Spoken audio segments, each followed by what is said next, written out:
Break के बाद स्वागत है आपका। आप देख रहे हैं शेयर बाजार सबका दिखा, जहां हम आपके सवालों का जवाब देते हैं। तो इस सेगमेंट में आप सिर्फ स्टॉक स्पेसिफिक लेकिन कोई भी बेसिक टर्म रिलेटेड डाउट है तो वो भी आप हमें पूछ सकते हैं। सवाल पूछने का तरीका बता देता हूं, इस सेगमेंट में थोड़ा अलग है। आपके स्क्रीन पर एक क्यूआर कोड फ्लैश होगा, उस क्यूआर कोड को आप स्कैन करिए, जिसके जरिए आप अपने सवाल हमें व्हाट्सएप के जरिए भेज सकते हैं।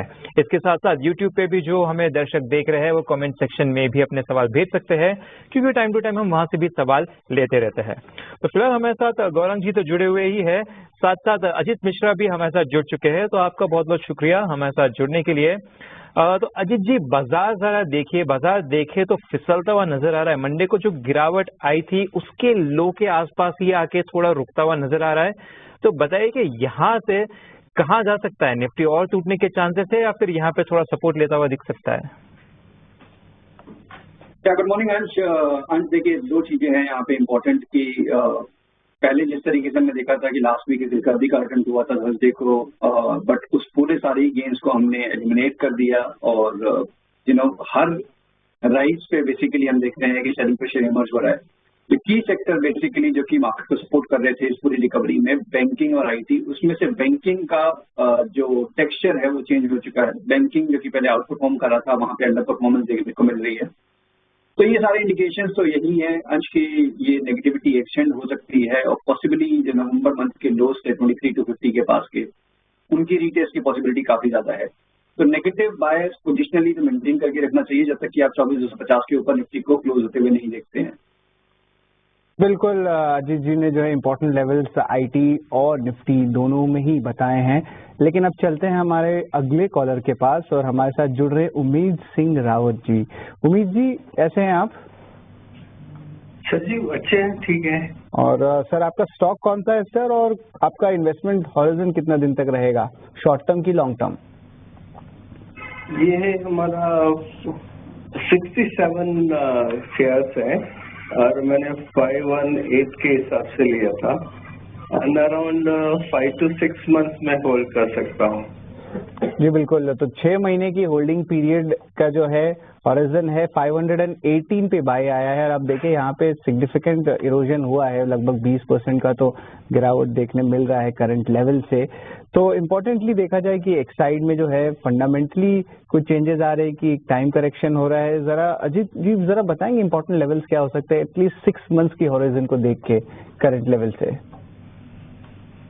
बिल्कुल शरद, देखिए यहाँ पे जो एक करेक्टिव टोन है ऑलमोस्ट जो मैं देख पा रहा हूँ पिछले करीब 6-8 महीनों से कंटिन्यू हो रहा है। जो नए हाइज बने थे करीब 620 के पास, वहां से एक ग्रेजुअल डिक्लाइन देखने को मिल रहा है। स्टॉक अपने मेजर एवरेजेस के नीचे है, तो इंडिकेशन तो अच्छी नहीं है।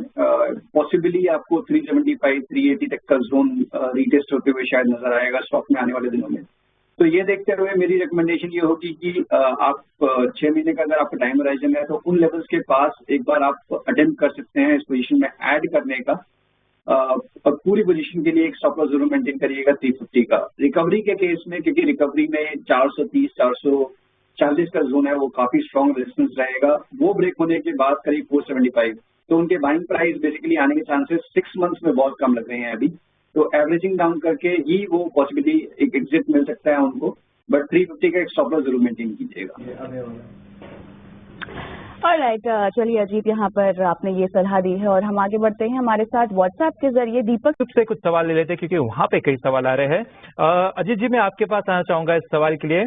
जरा टाइटन देखिए, जितेंद्र कुमार का सवाल है, ये 3,500 के रुपए से होल्ड कर रहे हैं, हालांकि स्टॉक वहां से थोड़ा नीचे आता हुआ नजर आ रहा है। अब पिछले सेशन में हमने देखा था कि एक काफी अच्छा अपमूव आया था। ये जो 3520 का लेवल है, काफी टाइम से रेजिस्टेंस ले रहा था, उससे तोड़कर ऊपर जा चुका था, लेकिन फर्स्ट हाफ के बाद हमें इसमें सेलिंग नजर आया और वापस स्टॉक नीचे आकर क्लोज होता हुआ नजर आया। तो यहाँ पे एक shooting star kind of a pattern बनता हुआ नजर आया था पिछले सेशन में, और आज भी देखे तो थोड़ी बिकवाली होती हुई नजर आ रही है। तो यहाँ पे क्या थोड़ा रिवर्सल के साइंस नजर आते हैं? साथ ही साथ एक स्टॉप लॉस भी बता दीजिए। बिल्कुल, देखिए यहाँ पे अगर आप थोड़ा सा ब्रॉडर टाइम राइजिंग देखेंगे तो आपको एक रेंज नजर आएगा 3800 से लेकर 3200 की इसी रेंज में ये ऑलमोस्ट पिछले करीब 1 साल से घूम रहा है। अभी आप मिडल ऑफ द बैंड है, तो यहाँ पे थोड़ा सा मुझे लगता है कि कंसोलिडेशन पॉज होना वो नॉर्मल है। और जिस तरीके से हमने देखा है कि एक स्ट्रॉन्ग मूव आया था 3200 से लेकर 3550 तक का, इन्हीं लेवल के पास उनकी बाइंग भी है। तो शॉर्ट टर्म में थोड़ी फ्लक्चुएशन रहेगी अब, क्योंकि अर्निंग सीजन की शुरुआत हो रही है, तो ऑब्वियसली वो मेजर फोकस एरिया रहेगा। 3250 ये एक इनका पोजिशनल स्टॉप लॉस मेरे हिसाब से इस पोजीशन में बने रहना चाहिए उनको, उसको रख के। और 3850 जो कि इसका अपर बैंड कंसोलिडेशन का, वो उनका टारगेट एरिया होगा। तो रिस्क रिवॉर्ड फेवरेबल है, डेफिनेटली बने रहना चाहिए रहने की सलाह। और व्हाट्सएप के जरिए जी मैं आपके पास आना चाहूंगा इस सवाल के लिए। द एशियन पेंट्स देखिए यहाँ पे जो दर्शक है उन्होंने अपना खरीदारी का भाव नहीं बताया, लेकिन एक जनरल आउटलुक बता दीजिए कि इस पे क्या नजर आ रहा है। हम देख रहे हैं कि अभी जो रिसेंटली सितंबर में करेक्शन आया था, तब से अब तक देखे तो स्टॉक करीबन 30% से ज्यादा गिर चुका है। अब इतना गिरने के बाद क्या यहाँ पे थोड़ा सा अट्रैक्टिव बनता हुआ नजर आ रहा है, या और यहाँ पे गिरावट बनती हुई दिख सकती है?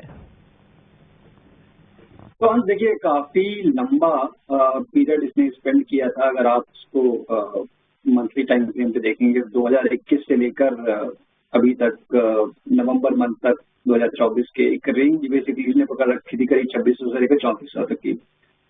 वो रेंज फाइनली ब्रेक हुई नवंबर में, और तब से हम देख रहे हैं कि स्टॉक में प्रेशर और बढ़ रहा है। तो और हाल फिलहाल में भी जितने भी अटेम्प्ट हुए हैं रिकवरी के, वहां पे कुछ खास डिसाइसिव अटेम्प्ट नहीं हुआ है। तो अगर आपका शॉर्ट टर्म का नजरिया है तो डेफिनेटली आपको अवॉइड करना चाहिए। आपके पास बहुत सारे विकल्प हैं फार्मा में और ऑटो स्पेस में, जहां पे कि काफी ज्यादा स्ट्रेंथ दिख रही है इस पूरे डिक्लाइन में। तो ऑब्वियसली वहां पे आपका फोकस होना चाहिए। इन्वेस्टमेंट का अगर आपका नजरिया है तो डेफिनेटली मुझे लगता है कि इन लेवल्स के पास थोड़ा बहुत डेफिनेटली आप देख सकते हैं ऐड करने का, और बाकी रिमेनिंग के लिए एक 2000 तक अगर एक डिप आ जाता है तो वो बहुत अच्छा जोन होगा इसको बाय करने के लिए। तो फॉर शॉर्ट टर्म ट्रेडिंग यहाँ पे अवॉइड करना है। इन्वेस्टमेंट का है थोड़ा बहुत यहाँ पे आप कंसोलिडेट ग्रेजुअली एक्यूमुलेट करना शुरू कर सकते हैं।